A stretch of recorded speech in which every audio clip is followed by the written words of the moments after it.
Hello and welcome to Localization today. And no, I'm not playing the piano right now. My name is Eddie Arrieta. I'm the CEO here at Multilingual Media. And today, in this show where we bring people that are driving innovation in the language and localization industry to explore how to harness emerging technologies, we are going to be joined by Veronica Hylak, industry founder and AI vlogger, and Bridget Hylak, international speaker, author, and consultant on language, tech, and IDEA. They are the authors of the 10 best language technology products of the year and why they might break the current pricing model. Veronica brings over a decade of experience developing AI-driven solutions for Fortune 500 companies, government agencies, and startups, while Bridget advises organizations on integrating equitable, people-centered strategies with cutting-edge tools. In their article, they propose a 3-tier classification: raw AI output, creative, and highly technical, to align pricing with purpose and context. Veronica and Bridget, welcome, and thank you for being here today.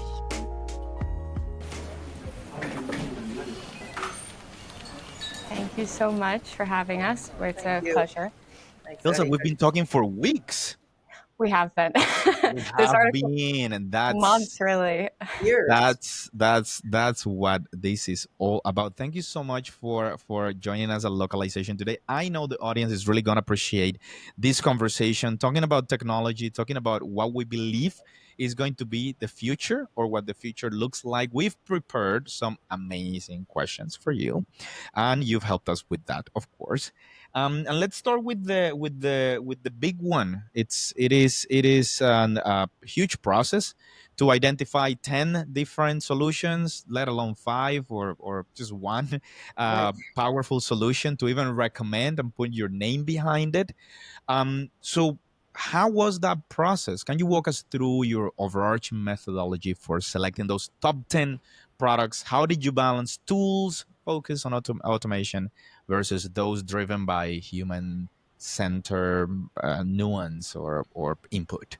Well, sure thing, Eddie. First, thank you so much for having both of us today. And I think for context, it's important to point out that Veronica and I come from very different ends of the language tech spectrum and really even different industry experiences.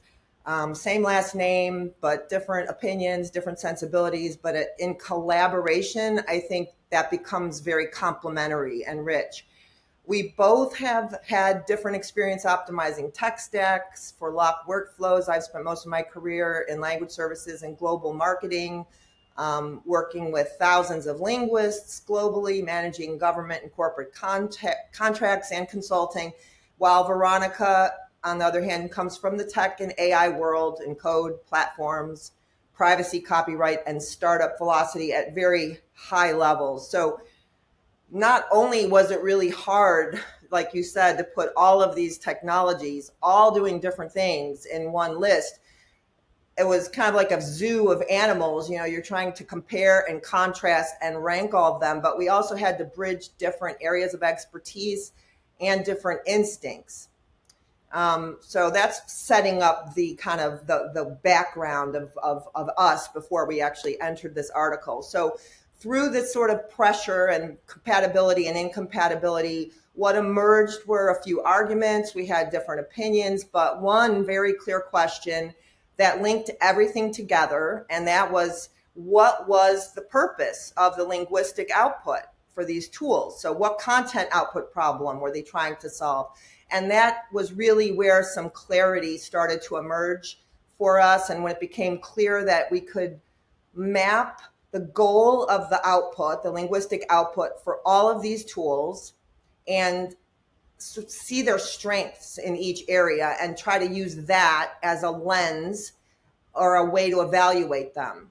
We wanted to do it fresh, take that fresh look at it. And so that was, what we did. So this led us to look at the problem differently and through 3 tiers of output data, depending on that purpose. We divided them into 3 categories. First was tier 1, which we call raw AI output, which examples are fine-tuned linguistic models, QA-supported pipelines, things built for scale and speed and high-speed delivery. And tier 2 is creative output, which would be marketing, media, localization, anything where tone and rhythm and cultural nuance matter. And tier 3, as you might expect, really that highly technical output, the legal, the medical, the scientific, where, an error can mean life or death. That's the kind of output that most of the people in the language community like to talk about when we're talking about how essential linguists are in the mix. So we resolved most of our friction by staying grounded in the function of the output, because it allowed us to evaluate these tools in a real world context, not like in a vacuum. And that is really how we landed on such a diverse list that includes a real range of tools like Modelfront, which powers high volume AI only output, and memoQ AGT, which supports that tier 2, T3 translator led technical translation. I think the best part, miraculously, is that we still ended up friends, mother and daughter even. So it sort of worked its way out, but it definitely was a process to get there. Quite a process. Got anything to add to that? I mean, it was extremely difficult. We were looking at anything from tools that look at automation to orchestration to traditional translation workflows, like to tools that are, going away from that. So to try to put them all on one list is a very hard task. And it took us, many months of research and collaboration, trying to get data and going through their features and going through their market traction and seeing who was adopting, what was the industry buzz about them, were people migrating, all of these things were really taken into consideration. But as Bridget mentioned, the content tiers really linked them all together. Like, what were they trying to solve? It didn't matter that one was a QA API. It didn't matter that one was, something that would be, for a more tier 3 type technical translation. They're all trying to solve a problem that are somewhat related. And of course, now we can or have an opportunity in this conversation to go deeper into the specifics. So if we want to think about what criteria did you use to narrow down, the 10 products, given the diverse use cases that you encounter, can you talk to us about those tiers that we alluded to in the description? Yeah, absolutely. So we have 3 tiers of content, but we had a 30-point scoring system across 5 weighted categories. And it wasn't about what was super flashy or did really well on marketing. We were looking for big shifts and real world impact specifically for this year, even if it involved fine tuning a product that existed before, but it just took leaps in stability and performance for the user. First graded category was, as you would probably expect, product innovation. So we were looking for originality and products that looked at problems differently, not just incremental updates to the code base, which is a routine that many of us in SaaS products tend to do. The second category was workflow impact and market contribution. So did this product fundamentally change how language teams were working? If that's automation, if that's augmentation, orchestration, like Blackbird, who was on this list. The third category was adoption. So it wasn't just about the enterprises that were on their roster. Of course, that helped. But we looked at the overall market reach, things like MAUs, monthly active users, overall temperature, buzz in the industry, were people switching away from the product for certain reasons. All of that was considered. Fourth was specifically 2024, 2025 activity, big feature rollouts, partnerships such as DeepL with Synthesia, series fundraising rounds such as SmartCat with their Series C, ecosystem growth.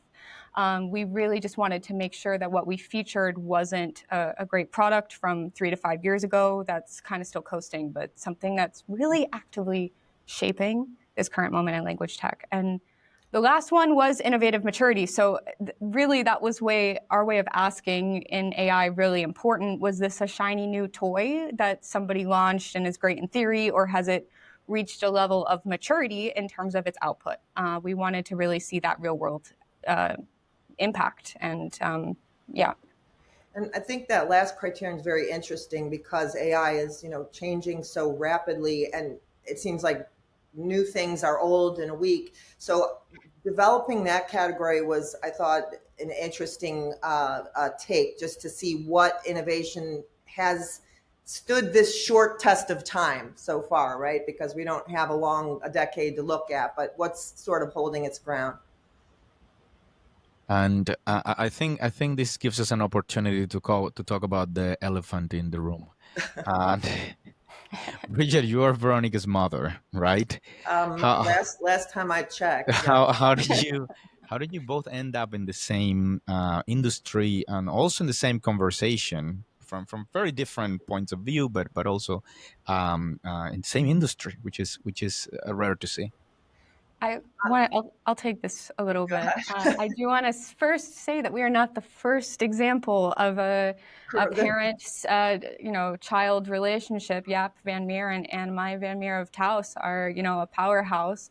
I came into the localization industry very, organically, building a piece of software that Bridget's company and some of her colleagues needed, and I really fell in love with it. But really completely different sides. I came from Sony Music. I came from the U.S. government. Leidos working on AI drone ships. Bridget has been a lifelong linguist and dedicated her entire life to this on different sides. So ultimately, I feel like the fact that we are related actually cut through all the BS in the terms of what we felt should actually be on that list. There was no sugarcoating. We argued about it quite heavily in certain ways, and there was nothing to kind of fluff because we were looking at it completely different ways. I'm very realistic. I'm like, the tech is growing by this exponential amount, by this is going to be irrelevant. Bridget has, different experience on the ground, and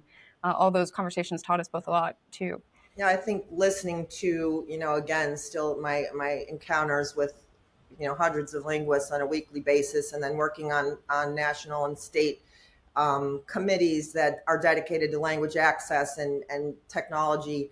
Our ears are tuned to different audiences. And so in some ways merging that was a bit of a challenge, and we both, I would say, had credible opinions, but it really, it made it more flavorful, I would just say. And I think so too. It's probably also related to the different ecosystems that you're part of, and I love to dedicate some time to talk about that. And Bridget, we talked a lot about ATA. Now I'm collaborating with ATA, which is amazing. I attended last year. Veronica, you're working now with a think tank, and then we all are in contact with many different companies, right? Right. So how easy was it to navigate some of these realities for you? It was quite difficult. I mean, as you kind of mentioned, that think tank, we have 20 members, 18 different companies being represented. Only 2 actually made it to this list. We were, of course, worried that we were going to hurt people's feelings, but I think the mindset that the think tank has given us, I mean, the whole point why it came to be was to operate, free of any logos, Right. to be a group of executives who traditionally probably wouldn't really be working together, to really talk about things in a safe space. Safe space. That's really, really the best way to put it. So it's completely free of any sort of corporate interest. It's a nonprofit, for goodness sakes. I think it's actually really helped us not to pick sides in any sort of way. Those kinds of conversations that have come out of that think tank. And so grateful to be a part of it, to be honest. And I actually like to think of it as a really, sort of non-denominational space. And even after this article was published, some of the reactions of members of our think tank were very similar to the public. There was a lot of support, a lot of compliments, some other thoughts, and why doesn't maybe this one would have been a good one or that one. So it was a very similar to the general public's response. And yeah, again, very, very fair and very unbiased. Yeah, we were, I mean, everything that is published in the lock industry is evaluated by the think tank. We were no exception to their grilling, no exception. We had, some members were like, we think Phrase should have been on this. We should have thought Crowd-In should be on this. We all had a hot conversation about it. But yeah, it was, we were no exception to the grilling of content that was published in the And I last think industry. one really good reply is there were people who said, why wasn't X or Y on this list? And my best answer to that question is always, okay, if you put X or Y on, and I wouldn't argue that they don't deserve to be there, because like I said, we did argue 10 was a hard cut. But if you did put X or Y on, who would you then remove from the current 10? Because most certainly all of those products deserve to be there as well. So it really, please give me a pass, for my generation. I grew up with the Miss America pageant. It is, how do you select from 50 beautiful women, 10, and everyone in your living room has a different opinion, and then God forbid one. I'm so glad we didn't write an article on the best technology. That would have been impossible. So it is really, I stand by the 10 that are on that list and just say, how do we, others, sure, there are other great contenders that probably could have been there, should have been there, and could have been there as well, but 10 is 10.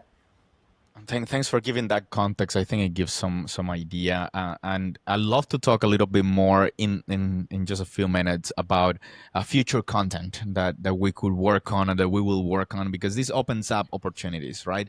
You have 3 different tiers. We could dig deeper into each of the tiers and the use case categories and whatnot. But before we do that, I love to talk a little high and low level as well, in terms of the current state of the technologies in the industry. And we were talking off the record about kind of like some perceptions about, the level of innovation or the speed at which companies are moving or the speed at which the markets are growing, related to our industry, of course. You've seen the list, you've seen the technologies. If you could think about the specifics, and in what we had prepared, looking at the solutions that perhaps didn't make to the list, and didn't get to the top 10, what would be the things that could be enhanced? For me, at the high level, is what are the things that we still need to see in the technologies that run our industry? That to me is the major question there. I think a lot of the biggest ones. Everyone knows technology is moving at a crazy speed. Everyone feels like their information is outdated every single hour. With that in mind, your product and your interface has to feel extremely light to the user to try to attract them. A lot of systems are older and they're not paying as much attention to that user interface. And my argument to you now, I mean, we see it with Apple and everything else.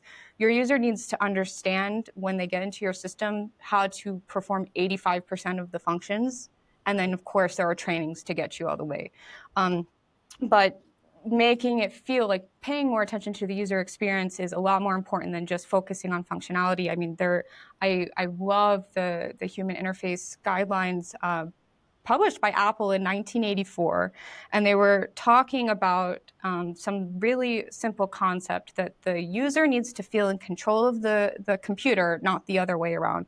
I feel like the last 20 years, we really kind of lost that. We were always focused on performing or building this functionality in to complete this task, no matter if that took 2 months of training to get into the system. That's not a reality anymore because of how quickly this tech is changing. You really need to find a way to alleviate that friction point. And the second is, doing the same amount and the least amount of clicks.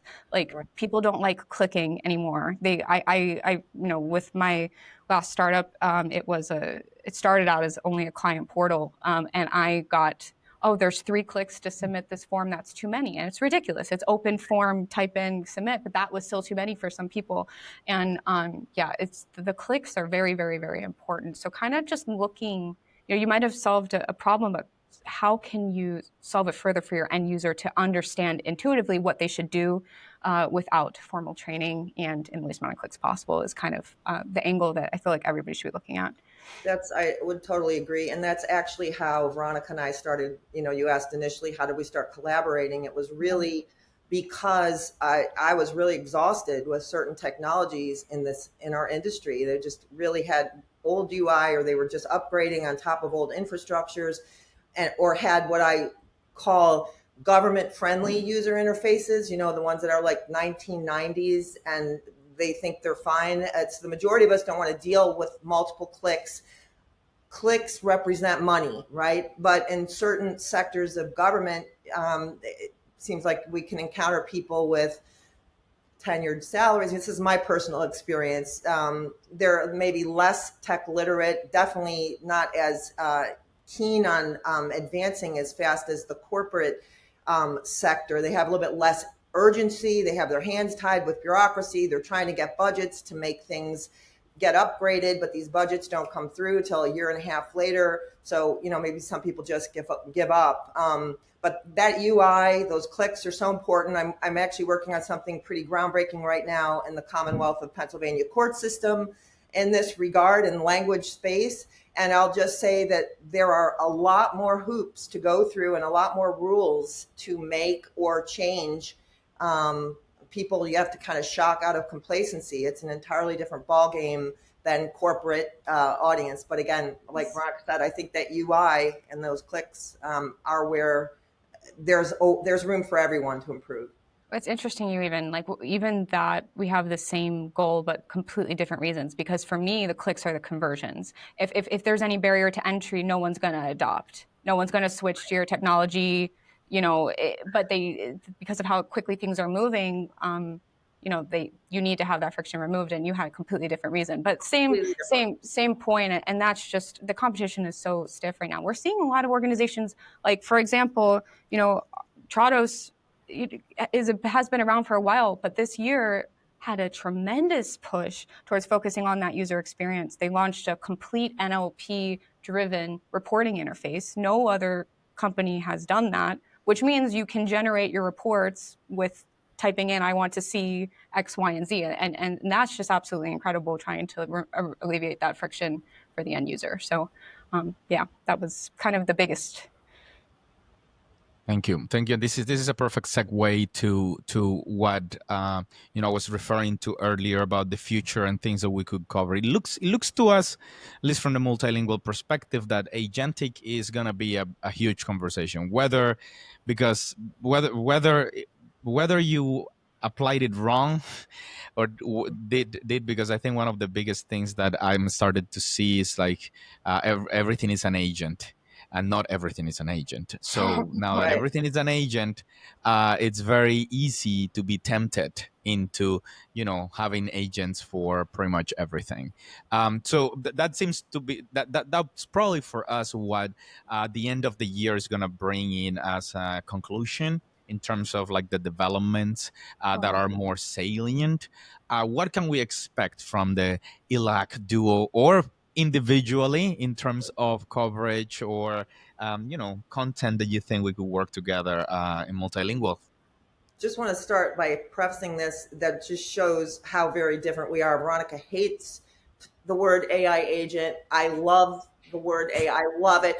And it's just different opinions from different experiences. So I hate AI agent. He hates it. I love it. So what did you go with? You don't say AI agent. What'd you say? I don't know what I would replace it with, but I don't know. To me, it's like a step up of people were saying AI assistants for a while, and now they're saying AI agents, and I think there's just going to be another one. And I understand it's like a very good visual representation of what it's doing and agentic frameworks and yada yada yada. But I think it's like still a buzzword of a lot of things that are just going to be a toy. And that next level elevation is going to be a new term. Agent is the new buzzword. That's it totally is. Like AI. Good. Yeah. So we'll call it the AI of agent. The year of agentic is what I'm going to go with. Bridget, but we cut you off. No, I was just, it was funny because as you were talking about AI agents being this next term, I was just sitting there wondering how Veronica's going to answer this, because I know she says, I hate that word. And I already, like last year, gave a presentation on AI agents on, again, on a government level platform. But but I would say as far as collaboration, we have ongoing projects that we do work on in sync, sort of as a consultants on each other's projects. I mean, she works in a consultant capacity for several of our corporate clients that, we have a consulting company. Then areas, if anything's related to language or language technology and I can support her efforts, I do that as well with others. So as far as writing, I have written for MultiLingual for a couple years. And funny enough, like the very beginning of this interview today, the whole crux of when I started writing for you guys was about this, tech versus language debacle, which has just erupted in this industry. Like, are you tech, are you language? It's just so silly to me, because it's really one industry. And I think, if at least it's been kind of my mantra and message to, my language industry colleagues, like, that is not a separate industry. And if you think of it as that, then maybe we do have to worry about our jobs. We have to get fluent in all aspects of language localization. So. Right. I'd say before we go, something that I like to do is to put some color into this conversation by going over some of the names that are on your top 10. I think we have also discussed, if we can look into some of those, how do we call them, notable mentions. It'd be great to understand kind of like what were some of the things that put them up there for you. And then give the audience an idea of how that actually turned out to be. Yeah. Well, I guess to start with, the ones that made it was Modelfront, on Babbel. They both are great examples of strong performers in Category 2 content. Their entire focus is on translation verification at scale. Great quality APIs, and they both have clients from luxury fashion platforms to heavily scientific biotech companies to eBay, trusting their tech to make that kind of decision and publish automatically. Trados AI, most people kind of know about their other product, but most people don't understand that AI is in Trados. And we really, really liked their focus on the user experience. Of course, they have a lot of AI that other people do, but their focus on the user experience was really big for us. DeepL, naturally they're laser focused on solving linguistic pain points with precision. They're not just going for flashy stuff. They're doing what they do well continuously. They had a new great partnership with Synthesia. They launched a product called Clarify. Bridget, I know you had a few more too. Like memoQ AGT was really a standout for tier 2 and 3, because it was the first few-shot LLM translator built specifically for the localization industry.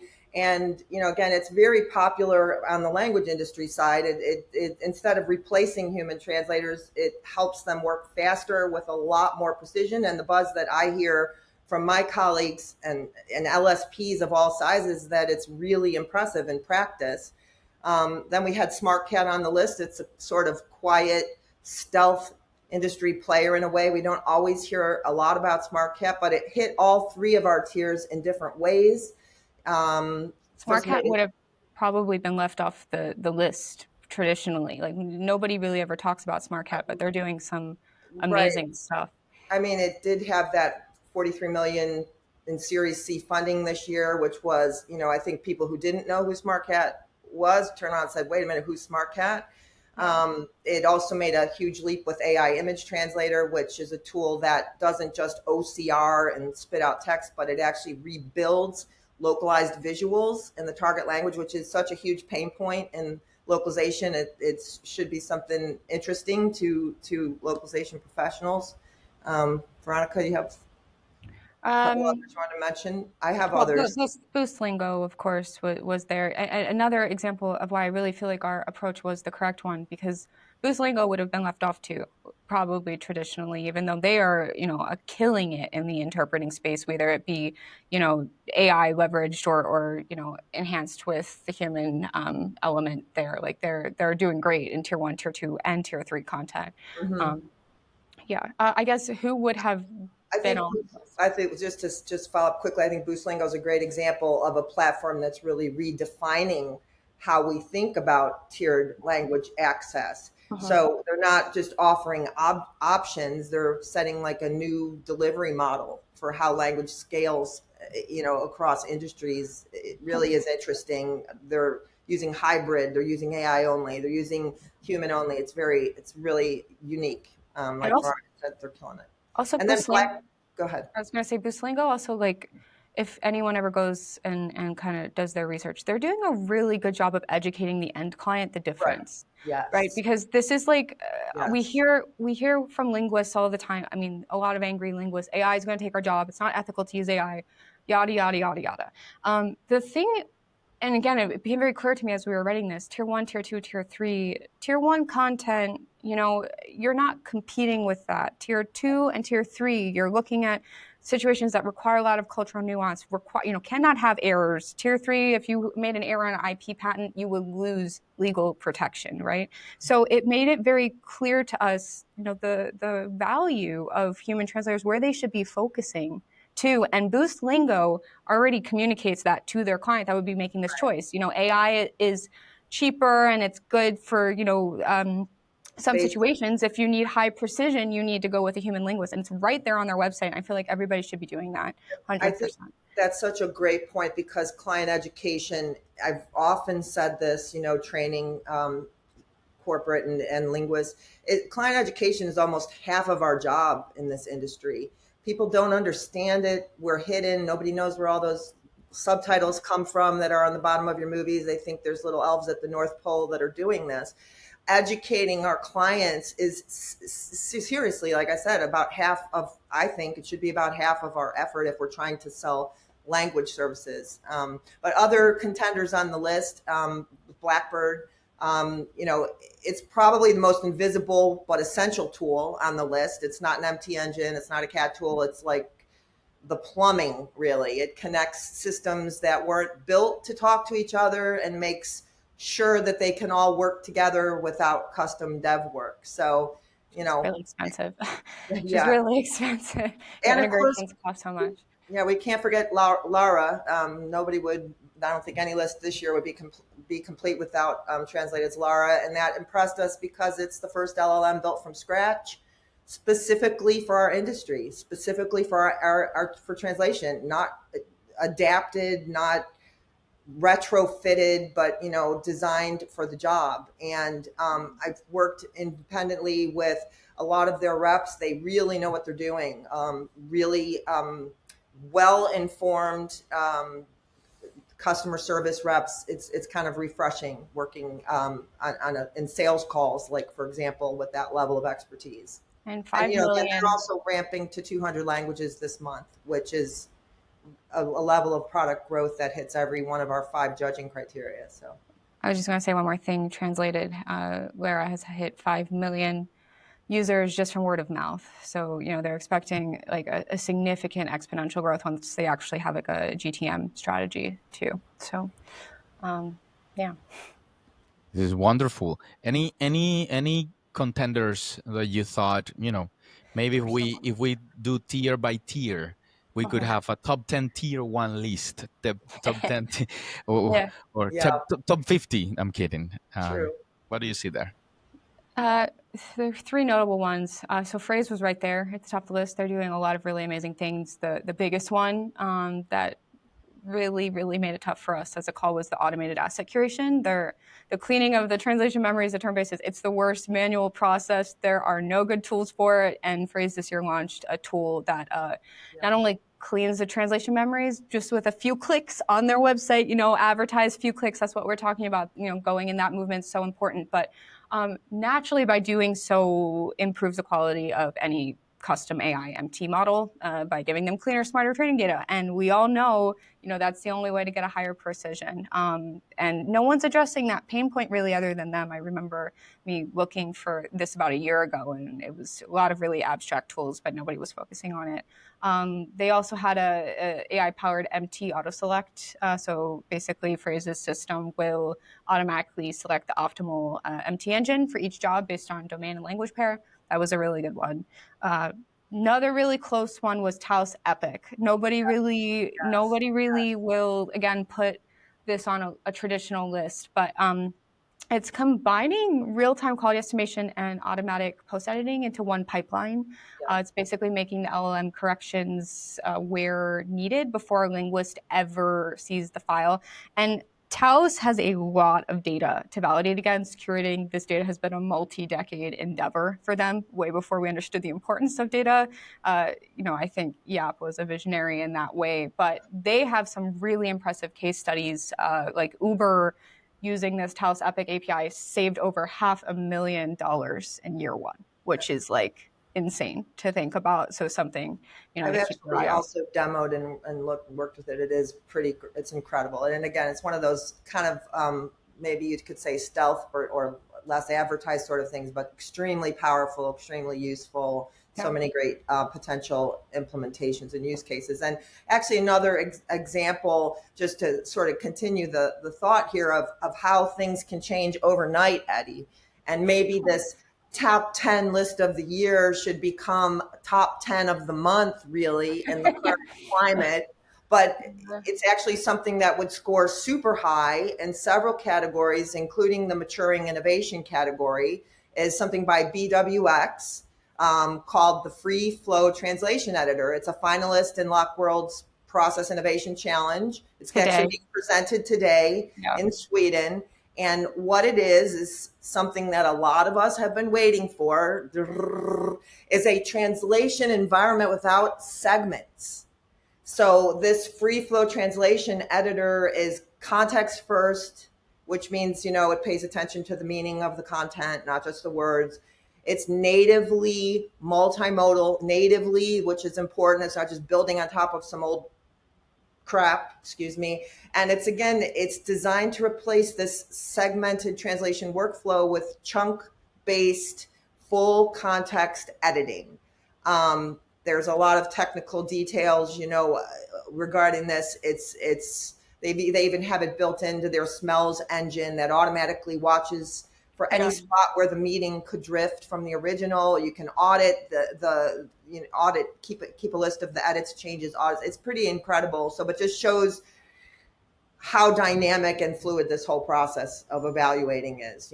Well, any moment we could dethrone somebody. The BWX one's not going to be released until July, right. but just as an example, like if we had seen this a month ago, that probably would have really skewed it would have changed our minds, and it could change our mind tomorrow, so it is a very dynamic list, I would just say. Yep. That's great, because we want to see more of this. We want to look more into the tiers. There's probably going to be some opinions on the tiers, and I invite those in the audience. If you have your own tiers, bring them on. I think for those of us who create content, we understand what comes after you publish something. We understand that there are others listening, there are others reading, and we expect that. I think those of us that appreciate content creation, journalism to a certain extent, we appreciate opinions, we appreciate perspective, and we're always looking to get more of that. So I'm really looking forward to more updates on this. Veronica last year did the top news in artificial intelligence for the end of the year issue. So maybe this year we should do something like that. Maybe we could look into a few more technologies with the help of others. Let's see. If you're listening to this and you think you can do it better, let us know. Let us know your ideas. Please let us know, because we even said in the article, we only feel like this is a starting point to the conversation. Like we think there's probably, there's a million other nuances that we're missing, and this is only, ground one. But I think the biggest thing with, product releases nowadays in the age of AI is I'm really looking at them as fundamental shifts of how we work more than, individual products. So it's what made this list so hard and what was different about that last article. But, how things are shifting how we work is really what we're always looking at. And I think the 5 criteria we chose, what if they were a little bit different, right? It could have changed the whole thing. We started out talking about literally this being a zoo of technology options. So always open to feedback. It always helps. And I think that, this conversation basically reflects the complexity and the diversity of the industry and the pace of current innovation. and the big opportunity that we have. I think this industry really well positioned to innovate in so many different fronts. We are really lucky to be where we are at. There are other industries that they've heard of artificial intelligence. You just heard of it like really far, and then in 10-15 years is when they'll be like, oh, that thing that you were talking about like 15 years ago, and like the industry will be like all in already. The industry, I think, for the most part has been all in into the adoption of different technologies. I think probably, and if you listen to localization today, you'll realize that we're always going back to the essence of the industry, which is language and then culture, and that's why I love gaming. But that'll be another conversation. Before we go, Veronica, Bridget, is there anything you want to tell your fans? Veronica has millions of them. Bridget, you and I, we have thousands. That's good as well.